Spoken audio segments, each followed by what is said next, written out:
I have always wanted to be a mother, but I don't currently qualify for having IVF on the NHS. Since June last year, I have lost a grand total of £33 off my body.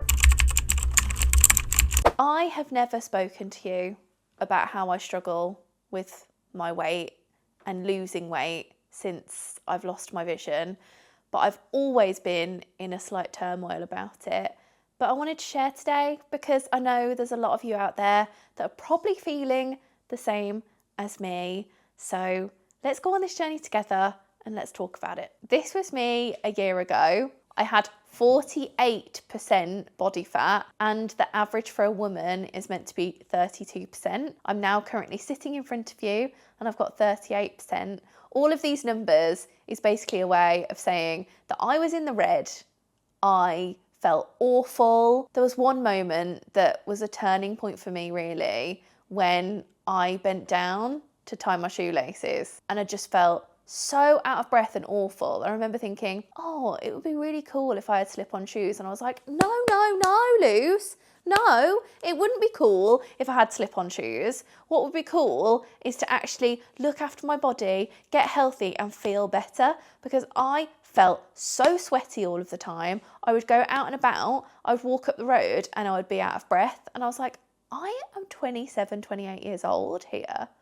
And I do not feel okay. I'm putting stuff into my body that doesn't fuel me, that doesn't serve me.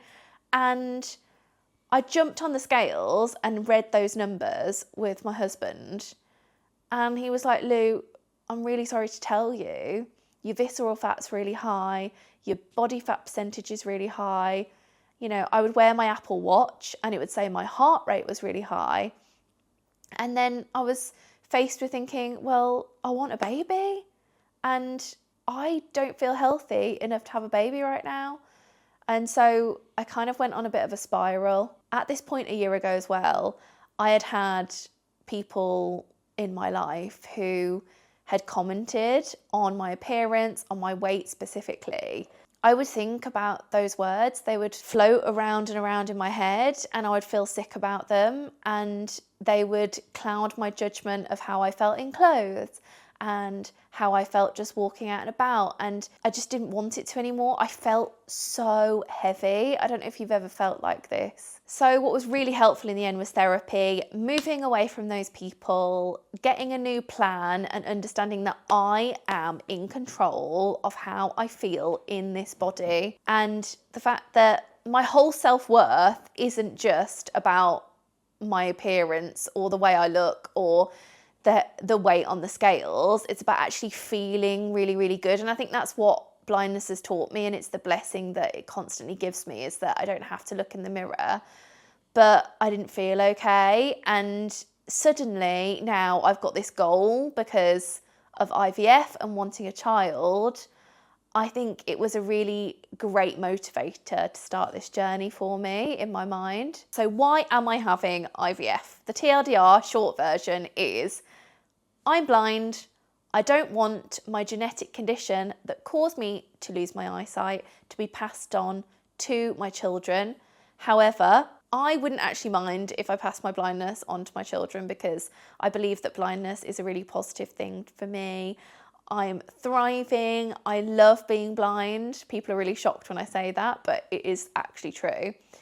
However, my genetic condition causes a lot of things that don't manifest within me, but within my family history, there were a cause of concern that how they would affect my body. And with new technological advancements, being able to have IVF and qualify for IVF means that I don't have to go through what my grandma has been through and what my mum has been through, because it's passed down the female line of my genetics. Now, I did a whole podcast episode with my husband. We sat down, it'll be on the screen linked right now, on the ethics of how I feel about this, how we both feel about this, how we came to the decision. But for the purposes of this video, I don't qualify for my NHS treatment currently as I'm sitting in front of you. My BMI is over 30, and the guidelines state that if you are going to have IVF treatment on the NHS, you have to be below that. I am 32.2, Ollie? Yes. Yeah, I'm 32.2 as of this morning. So I've got about 6 kg to lose. It's very exciting. At the start of this video, I said to you that I have never thought about food in a normal way. I got to a point where I was in the obese category, and I am such a small lady. To put it in context, I'm 156 centimetres, which is 5'1", and my body was really taking the toll of this weight that I'd gained. And I think because of all the back pain, I started to get leg pain. When I was walking, my feet were hurting. And I'd always been a person that just ate their feelings. You know, some of us possibly, you know, feel stressed and don't want to eat, but I am the complete opposite. I also want to say right now, side note, is that I would never, ever, ever judge you on anything. Like, just because I'm talking about my own thoughts and feelings about my own personal weight loss and weight gain, I think it's really positive to share our thoughts and feelings, but this journey is so, so personal to me. So if you're sitting there thinking, oh, well, I haven't lost as much weight as Lucy, or I feel like I'm in the same place as Lucy and I feel really sad right now, honestly, I'm just sitting here as a listening ear. I'm never going to judge you.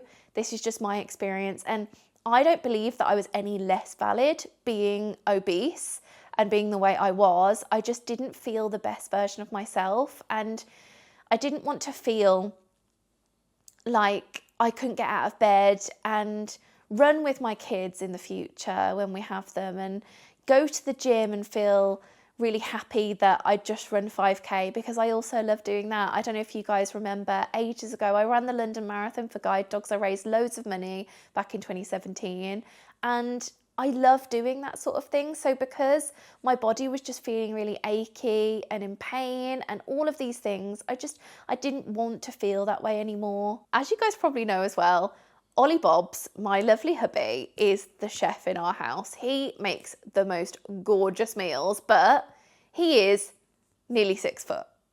I am not as tall as him, so I cannot eat the same portions as lovely Ollie Bobs. I was eating the same portions. Like, I love my food. I always will. I'm never going to be someone who doesn't.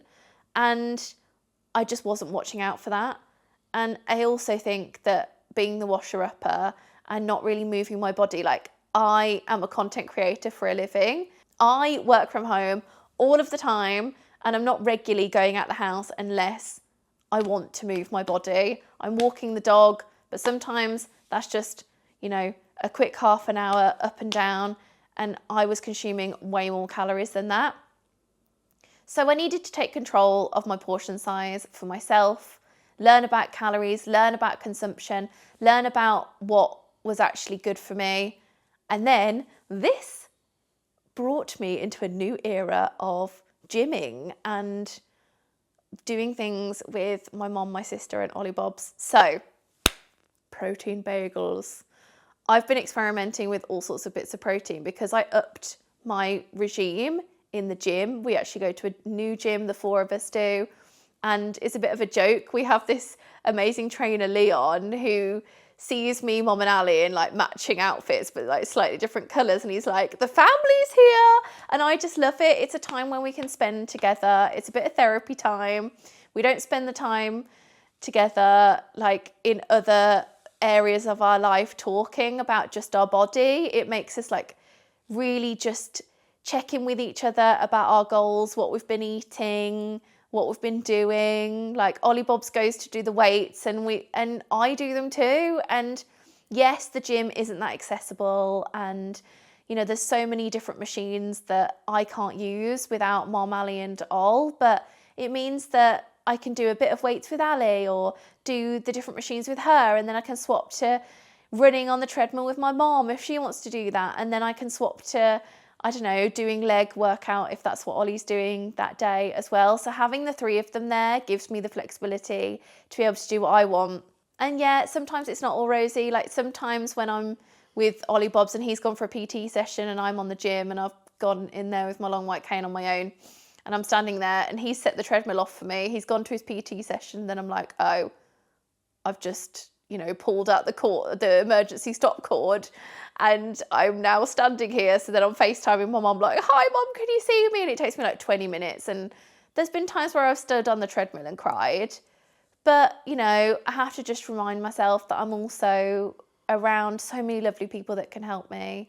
And yeah, my hubby's just upstairs, and I'm so lucky to be in a gym and moving my body when I want to. So yeah, it's hard. It is hard. And I think moving in general as a disabled person, as a blind woman, has been hard over the years. And I think as a group of people, we are more likely to be sedentary. But I think it's about understanding what now fuels me. And sometimes I do have 2 big meals a day rather than 3 little ones, or, it just depends how I feel on the day. And having handfuls of things and not getting too overwhelmed with like weighing everything all of the time, or like obsessing over calories and things. Like, I just know now when I'm full, and I listen to my belly. I don't overconsume. And I think that's the main thing, that I can still have really lovely things. I'm loving like Trek protein bars at the moment with like Biscoff, and Easter's coming up, which probably when you're watching this video it's already been, but it's about everything in moderation. And that's what I've really learned, and that's truly healed my mind with all of this. This is your sign to get out there, get on that treadmill, or to be honest, you might just hate running. Because some people do. Some people aren't as mad as me. You might find that you absolutely love something else, and that's okay. But moving your body in any way that you feel, even just like small things at the start, really does help. Just feel better about yourself. And now I think for me, it hasn't become about, I have to lose weight by this goal. I'm not putting loads of pressure on myself, but now I'm getting towards that. For me, BMI can be a very like tricky measurement. I don't think sometimes that it's the best measurement, but at the end of the day, it's the NHS qualification, and I didn't want to go private. I didn't want to, be in a place where I was going into a pregnancy with my body in a state of worry, to be honest. I've known people in my life where they've gone into pregnancy overweight and they've had really traumatic births because of it. And I have felt so sorry for them and worried about them. And that's okay. I think that's each to their own, and there's no judgment from my end. That if that is your decision, I think you do you, and this is my journey, and that's yours, and I'm sending you so much love. But for me, I just want to make sure that, those guidelines are there for a reason, to look out for people, and I wanted to follow them. And yeah, I think just wanting other children as well, like me and Ollie will qualify to have 1 baby on the NHS, and we know we want to grow our family more. So knowing that I will have to go private after this anyway, means that I just want to be careful with our money and our spending, because it's going to be a long road of that anyway, which I would do in a heartbeat and we've been saving for. But yeah, that's the end of this video, guys. I really hope that you take this from a place of love, and that this is my own journey, and I'm hoping that even if it just helps one of you out there, me talking. I've been worried about talking about weight loss because it's such a topic that is so personal to you, and please don't just take my word for it. There are doctors and professionals out there that you can consult, nutritionists. Obviously all of these people come with different amounts of cost, and there are also free resources on the NHS that you can look at. Gotta love Denise on the Couch to 5K app. I've also been doing that with Ollie, running out and about, and you can do that for free. If you find a guide runner on British Blind Sport, that is also something you can do. I really do hope that I've helped in some way, even if it's just a little, and I will be back next week with a new video to chat more about my IVF journey.